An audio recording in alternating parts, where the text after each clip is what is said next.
నమస్తే, welcome to iDream. నేను మీ Madhuri. Liquor scam లో గత 5 నెలలుగా జైల్లో ఉన్న ఎమ్మెల్సీ కవితకు ఊరట లభించింది. కవితకు సుప్రీంకోర్టు బెయిల్ మంజూరు చేసింది. ఆమె దాఖలు చేసిన బెయిల్ పిటిషన్ పై justice B R Gavai, justice Vishwanath తో కూడిన ద్విసభ్య ధర్మాసనం విచారణ చేపట్టింది. కవిత తరపున సీనియర్ న్యాయవాది ముకుల్ రోహత్గతి, ఈడీ తరపున ఏఎస్జీ వాదనలు వినిపించారు. ఇరువైపుల వాదనలు విన్న ధర్మాసనం కవితకు బెయిల్ మంజూరు చేసింది. ఈడీ, సిబిఐ కేసుల్లో బెయిల్ ఇస్తున్నట్లు ధర్మాసనం పేర్కొంది. బెయిల్ మంజూరుకు సుప్రీంకోర్టు 3 ప్రధానమైన కారణాలు చెప్పింది. సిబిఐ తుది ఛార్జ్ షీట్ దాఖలు చేసిందని, ఈడీ కూడా దర్యాప్తు పూర్తి చేసిందని పేర్కొంది. నిందితురాలు జైల్లో ఉండాల్సిన అవసరం లేదంది. మహిళగా కూడా పరిగణించాల్సి ఉందని అభిప్రాయపడింది. అందుకే బెయిల్ మంజూరు చేస్తున్నట్లు ధర్మాసనం వెల్లడించింది. బెయిల్పై గంటన్నరకు పైగా వాదనలు కొనసాగాయి.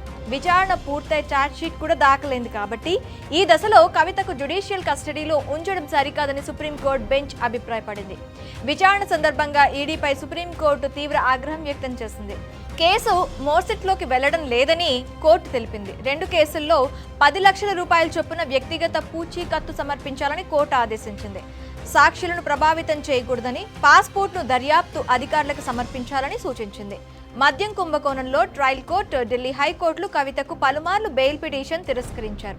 కవిత రాజకీయంగా ప్రభావవంతమైన వ్యక్తి అని, ఆమెకు బెయిల్ ఇస్తే సాక్షులను ప్రభావితం చేసే అవకాశం ఉందని, సాక్ష్యాలను ధ్వంసం చేసే అవకాశం ఉందని గతంలో ఢిల్లీ హైకోర్టు పేర్కొంది.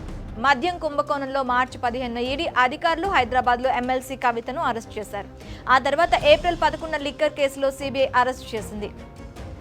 ఎమ్మెల్సీ కవితను ఎన్ఫోర్స్మెంట్ డైరెక్టరేట్ ఈ ఏడాది మార్చి 15 అరెస్ట్ చేసింది. మనీ లాండరింగ్ నిరోధక చట్టం కింద అరెస్ట్ చేసినట్లు ఈడీ అసిస్టెంట్ డైరెక్టర్ జోగేందర్ అప్పట్లో ప్రకటించారు. అరెస్ట్ వారెంట్తో ఆమె ఇంటికి వెళ్లిన ఈడీ అధికారులు ముందుగా సోదాలు నిర్వహించి మనీ లాండరింగ్ నిరోధక చట్టం ప్రకారం విచారించి కవిత వాంగ్మూలం నమోదు చేశారు.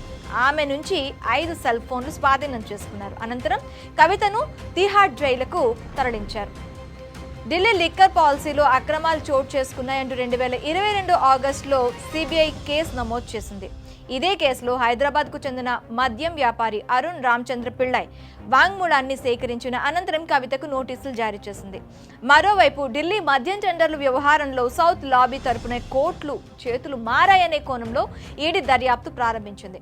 అరుణ్ రామచంద్ర పిళ్ళై రిమాండ్ నివేదికలో అతన్ని కవిత బినామీగా పేర్కొంది. ఈ సౌత్ గ్రూప్ ద్వారా 100 కోట్ల ముడుపులు ఆప్కు హవాలా మార్గంలో అందాయని అభియోగం మోపింది. గత ఏడాది మార్చిలో కవితకు నోటీస్ జారీ చేసి ఎంక్వైరీ చేసింది. ఆ తర్వాత మరోమారు కూడా సమన్లు జారీ చేసింది. అవి మహిళలకు ఉన్న హక్కులను ఉల్లంఘించేలా ఉన్నందున వాటిని కొట్టేయాలని ఆమె గత ఏడాది మార్చి 15 సుప్రీంకోర్టును ఆశ్రయించి అప్పట్లో ఉపశమనం పొందారు. సరిగ్గా ఈ ఏడాది అదే రోజు ఆమెను ఈడీ అరెస్ట్ చేసింది. ఎమ్మెల్సీ కవితకు బెయిల్ రావడంతో బీఆర్ఎస్ నేతలు సంబరాలు చేసుకుంటున్నారు. కవితకు బెయిల్ ఇవ్వడంపై బీఆర్ఎస్ నేతలు సంతోషం వ్యక్తం చేస్తున్నారు. జైల్లో ఉన్న సమయంలో కవిత ఆరోగ్యపరంగా తీవ్ర ఇబ్బందులు ఎదుర్కొన్నారు. ఆమె హై బీపీతో సతమతమైనట్టు సమాచారం. జైలుకు వెళ్లక ముందు కవిత 70 కేజీల బరువు ఉండగా ఆ తర్వాత ఎయిమ్స్ వైద్యులు పరీక్షలో 10 కిలోలు తగ్గి 59.5 కేజీలు ఉన్నట్లు తెలుస్తోంది. తాజాగా కవితకు బెయిల్ మంజూరు కావడంతో బీఆర్ఎస్ నేతల్లో పండగ వాతావరణం నెలకొంది.